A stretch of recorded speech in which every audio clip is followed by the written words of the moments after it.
দর্শকবৃন্দ স্বাগতম আজকের বিশেষ প্রতিবেদনে। মধ্যপ্রাচ্যে আবারও উথালপাথাল পরিস্থিতি। ইরানের শক্তিশালী মিসাইল হামলায় ইসরায়েলের গোয়েন্দা সংস্থা মোসাদের অন্তত ১৯ জন এজেন্ট নিহত হয়েছে, এমনটাই দাবি করেছে বিভিন্ন আন্তর্জাতিক সূত্র।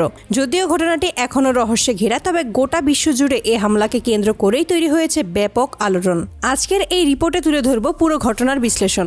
ইসরায়েল ফিলিস্তিনি উত্তেজনা নতুন কিছু নয়। ২০২৩ সালের শেষ দিক থেকেই ফিলিস্তিনের গাজা উপত্যকায় ইসরায়েলের কঠোর সামরিক অভিযান আন্তর্জাতিক মহলে তীব্র সমালোচনার সৃষ্টি করে।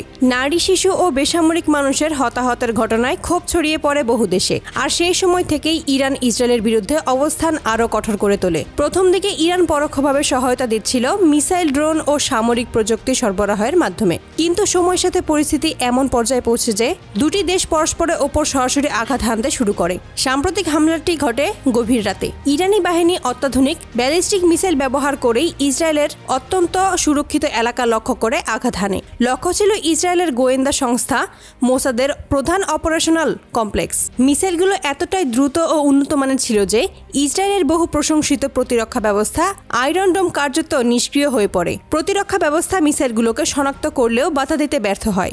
এ হামলায় মোসাদের অন্তত ১৯ জন কর্মকর্তা ও ফিল্ড এজেন্ট নিহত এবং আরও শতাধিক ব্যক্তি আহত হয়েছে বলে দাবি করেছে বেশ কয়েকটি আন্তর্জাতিক নিউজ পোর্টাল।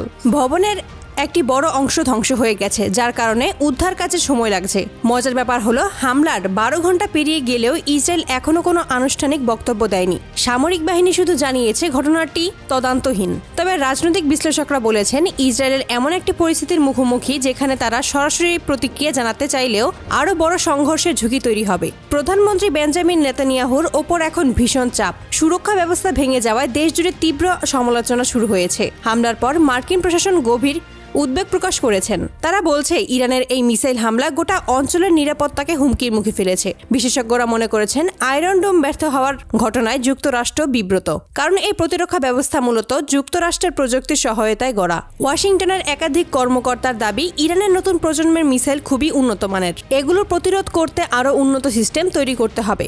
হামলার পর ইরান জানায়, এটি কেবল শক্তির একটি সামান্য প্রদর্শন। প্রয়োজন হলে ইরান ইসরায়েলের যে কোনো সামরিক বা গোয়েন্দা স্থাপনার আরও শক্তিশালী হামলা চালাতে সক্ষম। ইরানি কমান্ডারগণ আরও বলেন, ফিলিস্তিনের নির্যাতিত মানুষের ওপর ইসরায়েলের আক্রমণ থামানোর উদ্দেশ্যই এই বার্তা দেওয়া হয়েছে। বিশ্লেষকরা মনে করেন, ইরান এই বার্তাটি শুধু ইসরায়েলকে নয়, মার্কিন যুক্তরাষ্ট্র ও পুরো পশ্চিমা ব্লককে উদ্দেশ্য করেই পাঠিয়েছে।